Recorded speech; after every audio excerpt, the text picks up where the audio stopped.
everyone, and welcome into First and North. I'm Cassie Carlson, and joining me this week, we have the voice of the Lions, Dan Miller in Detroit. We have Lily Zhao from Fox Milwaukee and Ahmad Hicks from Fox Minneapolis. And let's start with some breaking Bears news. Adam Schefter reports Bears center Drew Dalman just informed the team he is retiring at 27 years old. What a huge blow to this Bears offensive line, where we finally felt like going into this season, year two in Ben Johnson's offense, that they had at least four guys solidified on that offensive line that played so well and led the third-ranked rushing offense last year. We knew they needed a left tackle, but now they're in need of a center, replacing someone who just signed a massive deal last offseason, became the second highest paid center in the league, played 100% of offensive snaps at center, and was a first-time Pro Bowler. And this is such a huge blow, if anything, to Caleb Williams, because Caleb Williams said this season that he named all of his offensive linemen after superheroes. And Drew Dalman, he called Hulk. He said he was the brain trust of that offensive line. And for someone during his rookie season who had to deal with so much in terms of handling checks at the line, identifying defenses, identifying fronts, Drew Dalman took that off his plate this year. And he was just on Maxx Crosby's podcast, giving Drew Dalman his flowers, saying how much he meant to him this season. And now the Bears are going to have to find a replacement for him, as well as a left tackle, adding to a lot more speculation this offseason. And it seems like Adam Schefter reports that Drew Dalman has been contemplating this decision for some time. Obviously, a Stanford alum.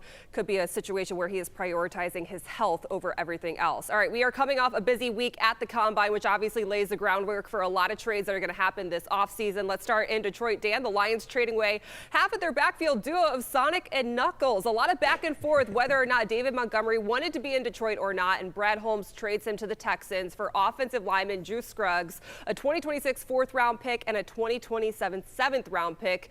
Dan, how big of a loss is David Montgomery, and are you surprised the Lions go in this direction with that return?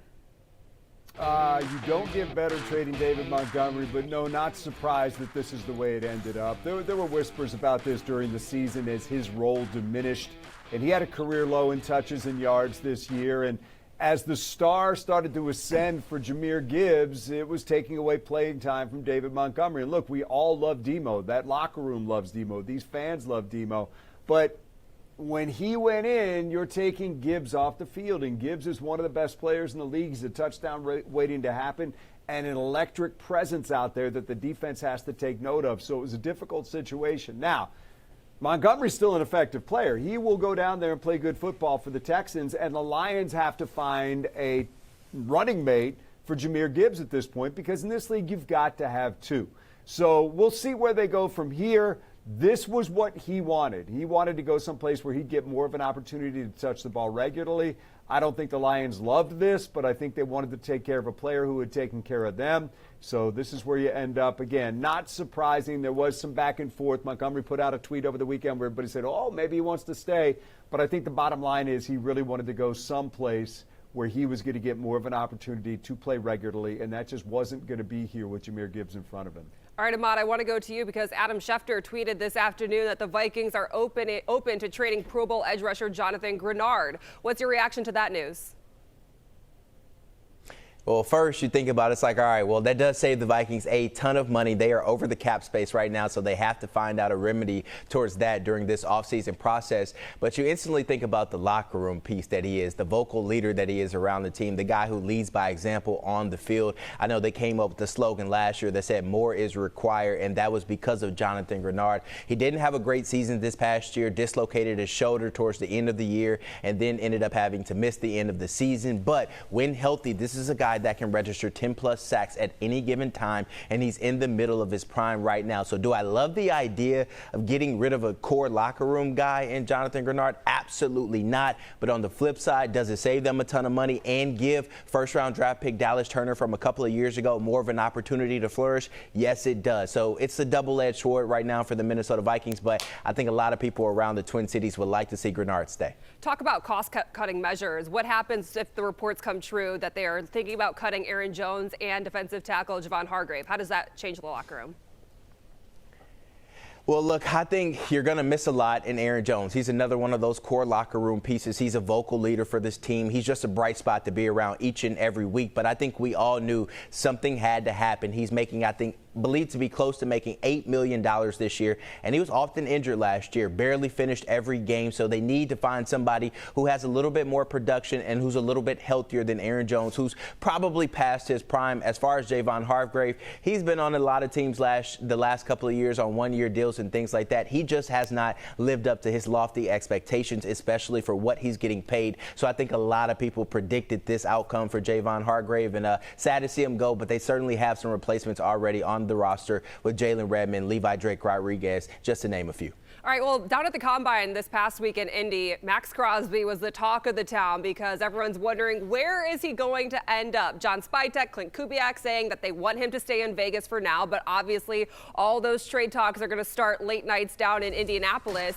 And then we wake up this morning in Chicago, and the Bears become the betting favorites to land Maxx Crosby. Albert Breer said the Bears are one of the teams to, quote, keeping tabs on Crosby, along with Seattle, Buffalo, Dallas, Baltimore, New England, Philly, and the Rams. And it is no secret that Maxx Crosby would be an instant difference maker on this defensive line opposite of Montez Sweat. But I actually think coming out of the Combine that the Bears and the consensus is that this edge class is so deep that they might be better off just drafting a young edge rusher and developing him instead of having to give up draft capital this year and in the future. And everyone's saying, well, what's the cost going to be for Maxx Crosby? And people are likening it to what it would take for Micah Parsons last year, a player and 2 first-round picks. And I think right now, if you're the Bears, yes, you are in win-now mode, but you don't want to be in win-now mode for just a couple years. You want to make sure it extends into the future, knowing that they are going to have to pay Caleb Williams in a couple years as well. And Maxx Crosby could get traded and then also demand a new contract, knowing he's going to be paid,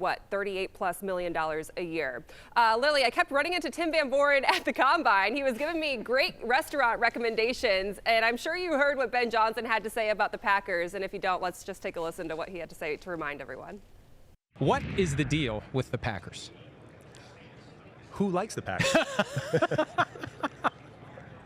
How much of that is leaning fully into your job as Bears coach, and how much of it is how you truly feel? Yeah, I mean, the Bears and the Packers, they should not like each other. I think it's as simple as that. And I think that's going to make this rivalry, this game, something that people are going to watch here going forward. Well, people were going to watch regardless. I would love to know if there was any run-in between Ben Johnson and Matt LaFleur down at the Combine. I know Ben Johnson wasn't down there too long, and maybe that's for a specific reason.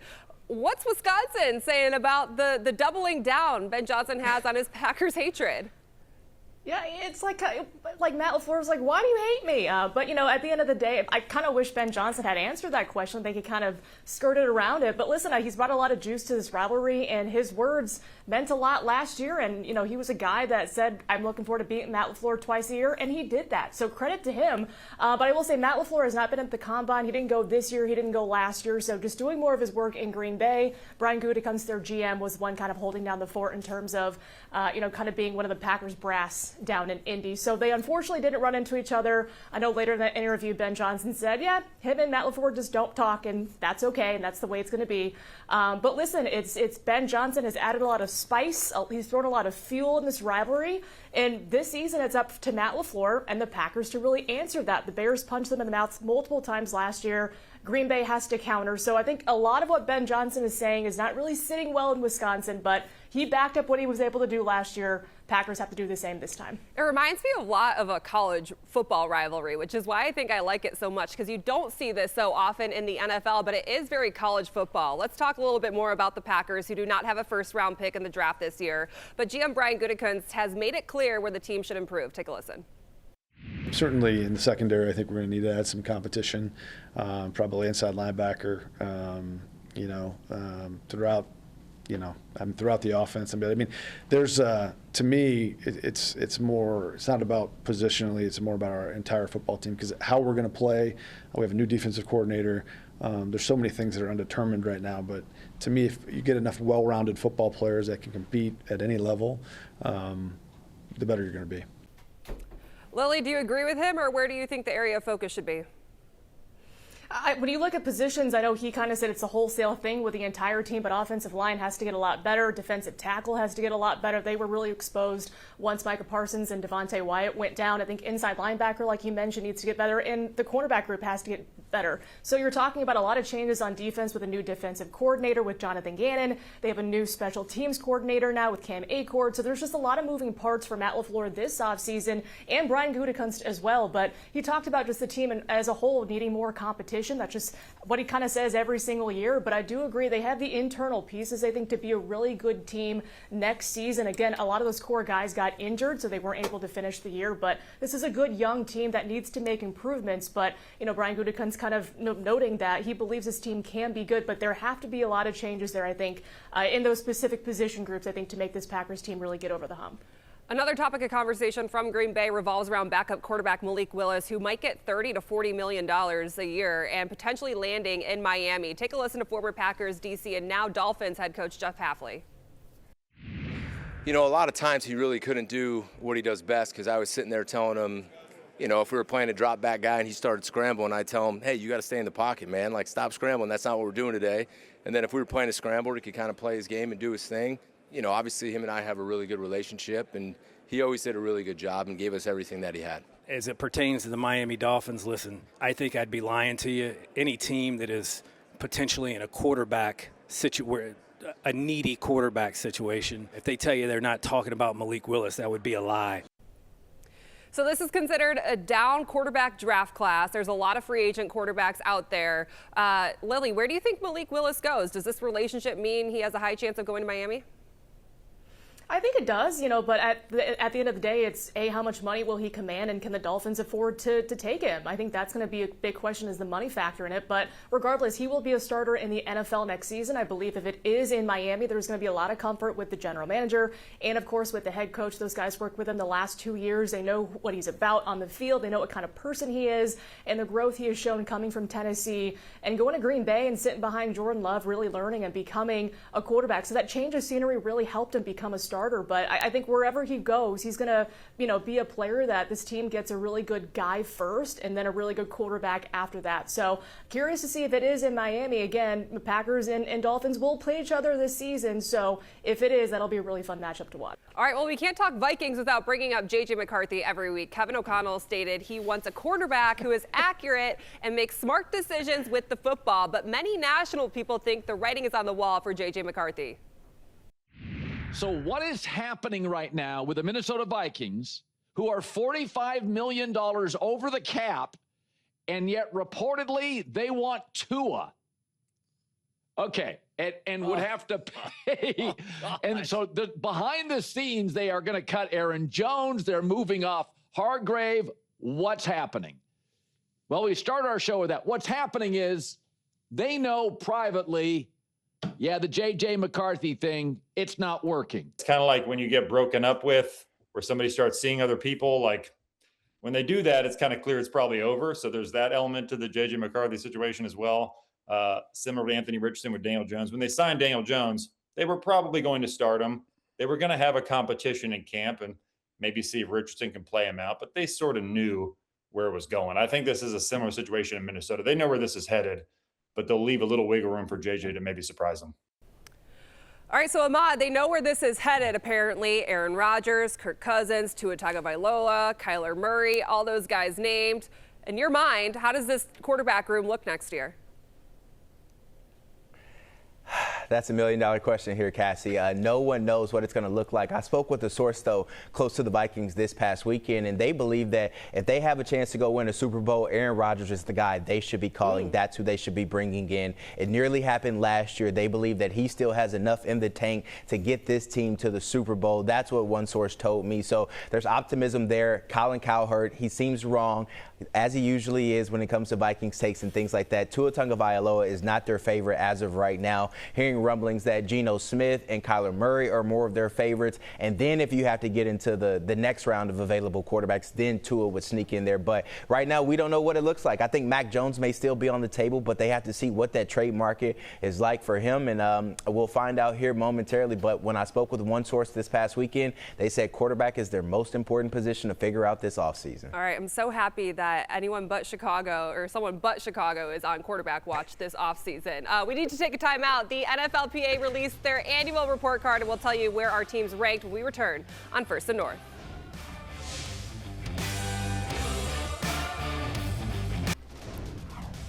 Welcome back to First and North. I'm Cassie Carlson at our Fox 32 studios in Chicago, joined this week by Dan Miller in Detroit, Lily Zhao in Milwaukee, and Ahmad Hicks in Minneapolis. The NFLPA report cards are no longer released, but they are leaked, and that added to the discussion at the NFL Combine in Indianapolis last week. Looking at the division, the Vikings ranked second overall in all of the NFL, I should say. The Lions 9th, Bears 13th, and Packers 21st. Lily, let's start with you. Did it come to a surprise to you that Matt LaFleur graded a B- on the report card?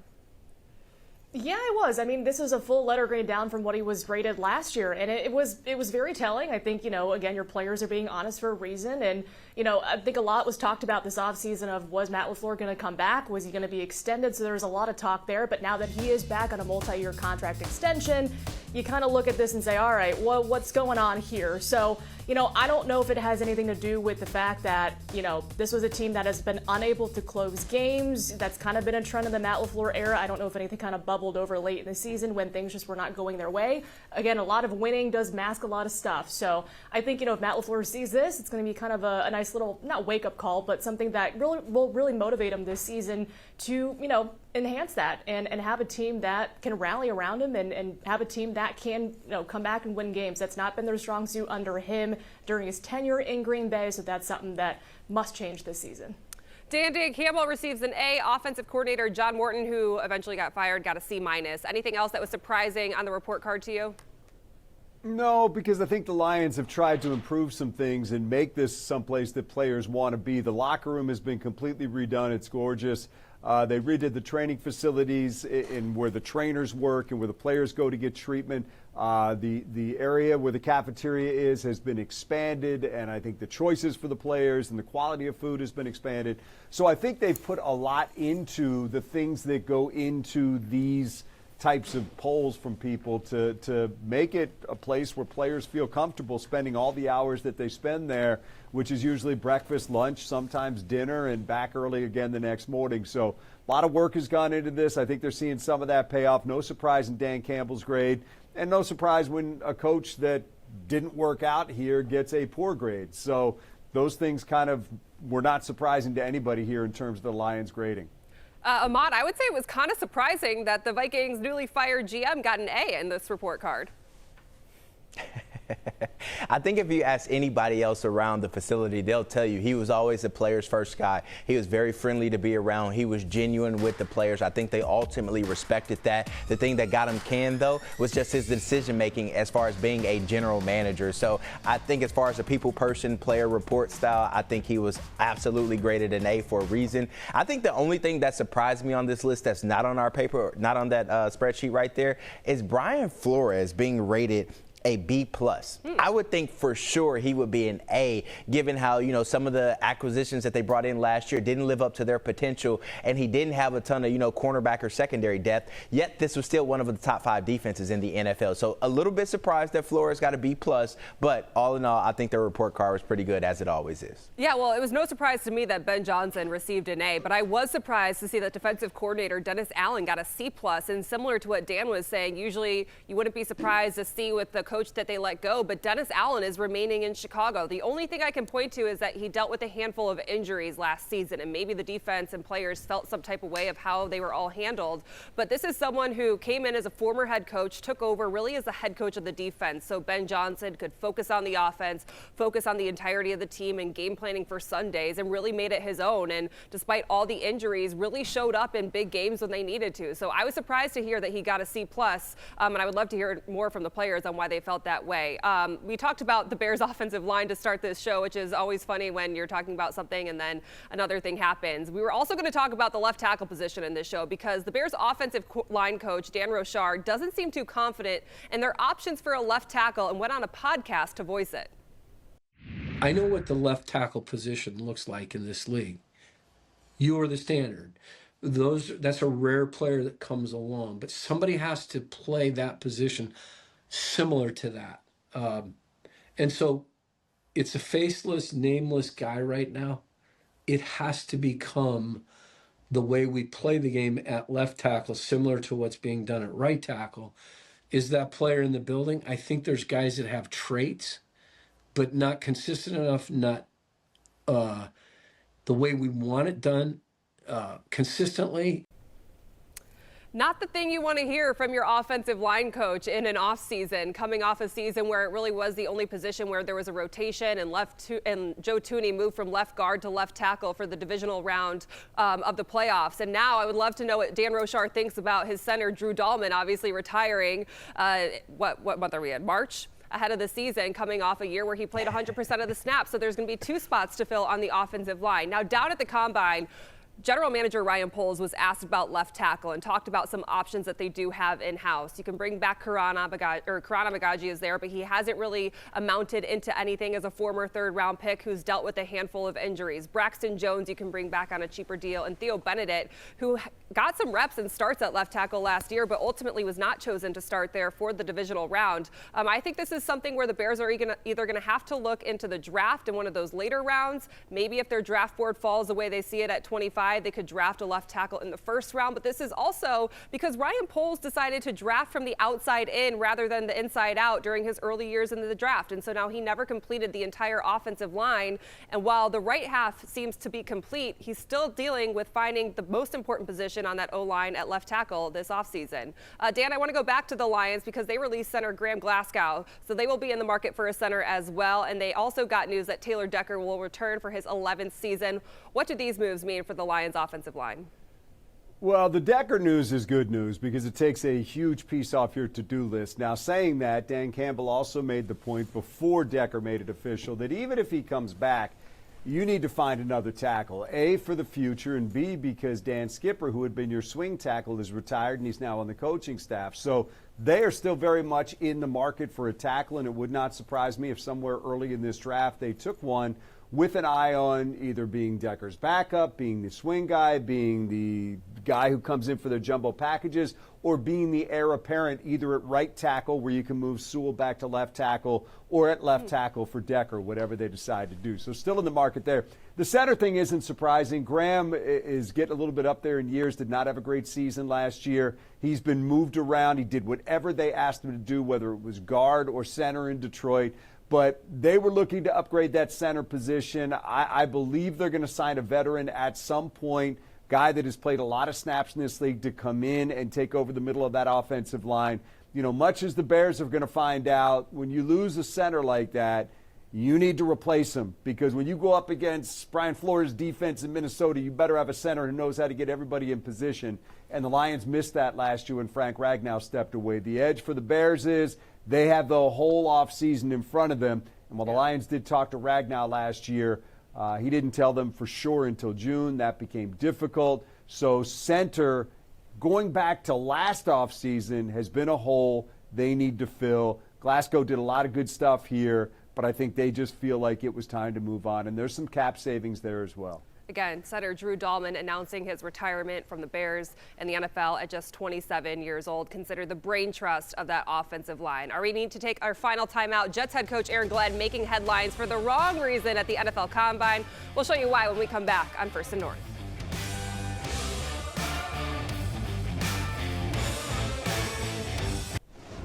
Welcome back to First and North. 2 former Lions coordinators are bringing opposite energy this offseason. First, you have Jets head coach Aaron Glenn caught taking a cat nap during the on-field workouts at the Combine. Dan, do you give him a pass because of the long days and even longer nights? I think if I know AG well enough, he'll tell you, man, I got years of tape to watch on this guy. I don't need to see him run around in shorts to know whether or not he's a football player. I'd probably nod off too. Yeah, I think a lot of people do, and that's why guys like Matt LaFleur and Ben Johnson head home early. All right, everyone, great show as always. For Dan, Lily, and Ahmad, I'm Cassie Carlson. Thanks for watching, and we'll see you next week right back here on First and North.